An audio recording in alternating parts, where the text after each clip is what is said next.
আসসালামু আলাইকুম এভরিওয়ান। শিউলি কুকিং থেকে আজকে আপনাদের জন্য নিয়ে আসলাম খুবই মজাদার মুগ ডাল দিয়ে মুরগির মাংস রান্নার রেসিপি। যদিও এই রান্নাটা কমন একটি রান্না, তাও আমি যেভাবে রান্না করি সেই রেসিপিটি শেয়ার করব। রেসিপিটি ভালো লাগলে অবশ্যই লাইক, কমেন্টস অ্যান্ড সাবস্ক্রাইব করবেন।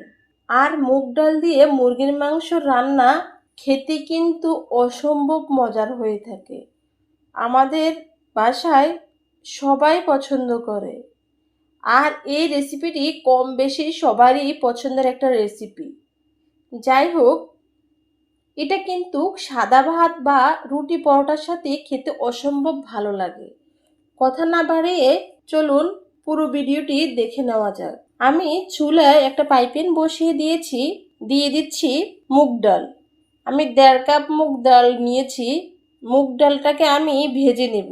এই মুগ ডালটা যদি আপনি ভেজে রান্না করেন তাহলে কাঁচা যে একটা ভাব থাকে সে ভাবটা থাকবে না। ডালটা ভেজে নেওয়া হয়ে গেছে। এখন আমি চুলায় একটা পাইপেন বসিয়ে দিয়েছি মুরগির মাংসটা ভেজে নেওয়ার জন্য। দিয়ে দিচ্ছি পরিমাণ মতো তেল। আর আমি চিকেনটাকে একটু হলুদ আর লবণ দিয়ে মেখে রেখেছিলাম, সেটা এখন তেলের মধ্যে দিয়ে দিচ্ছি।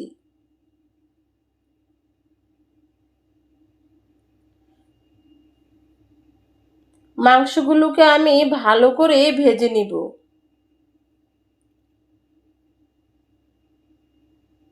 একটা পিঠ উল্টিয়ে দিচ্ছি। এভাবে করে আমি মাংসটাকে ভালো করে ভেজে নিব। মুরগির মাংসটা আমার ভেজে নেওয়া হয়ে গেছে। এখন আমি চুলা থেকে নামিয়ে নিব। আমি চুলায় আরেকটা পাইপেন বসিয়ে দিয়েছি। দিয়ে দিব পরিমাণ মতো তেল। তেলটা গরম হয়ে গেলে আমি কিছু তেজপাতা আর দারচিনি দিয়ে দিব। দিয়ে একটু তেলের মধ্যে ভেজে নিব। ভেজে নেওয়া হয়ে গেলে দিয়ে দিব পেঁয়াজ বাটা।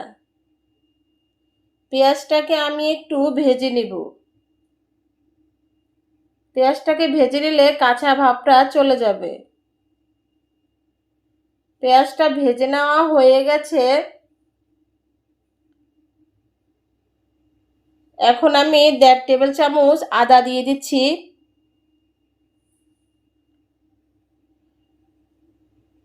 আর গরম মশলাটা আমি বেটে নিয়েছি, সেটা আমি দিয়ে দিচ্ছি। আপনারা আপনাদের পছন্দ মতো মশলা ব্যবহার করতে পারেন। দিয়ে দিচ্ছি 1.5 টেবিল চামচ জিরে বাটা আর দারচিনি বাটা। দিয়ে আমি একটু নেড়ে ছেড়ে দিব। মশলাটা ভাজা হয়ে গেছে। দিয়ে দিব 1.5 টেবিল চামচ লবণ। দিয়ে দিব হলুদের গুঁড়ো। হলুদের গুঁড়ো আমি 1.5 টেবিল চামচ ইউজ করেছি। দিয়ে দিব মরিচের গুঁড়ো। দিয়ে আমি একটু নেড়ে দিব। মশলাটাকে হালকা করে একটু ভেজে নিব।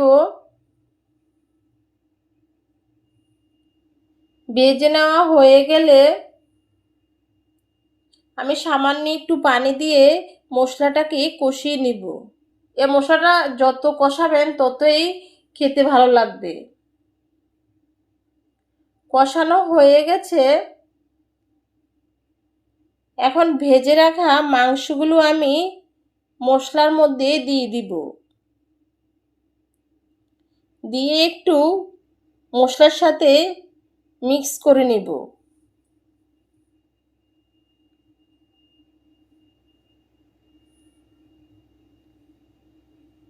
দেখুন কষানো হয়ে গেছে আমার। আমি মশলার সাথে মুরগিটাকে একটু কষিয়ে নিয়েছি। এখন ভেজে রাখা মুগ ডালটাকে আমি ধুয়ে পরিষ্কার করে নিয়েছিলাম, সেটা এখন দিয়ে দিব। দিয়ে আবার একটু নেড়ে ছেড়ে দিব। আমি এই মুরগির মাংসটা মাঝে মাঝে মুগ ডাল দিয়ে করে থাকি।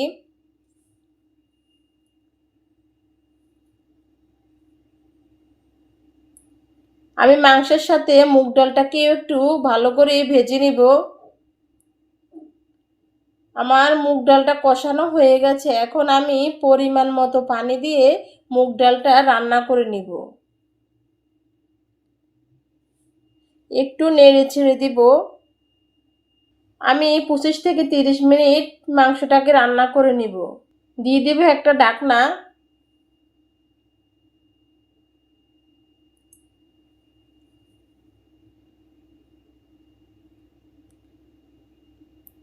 মুগ ডাল দিয়ে মুরগির মাংস রান্নাটা আমার অলমোস্ট হয়ে গেছে। দেখুন কতটা ইয়ামি লাগছে।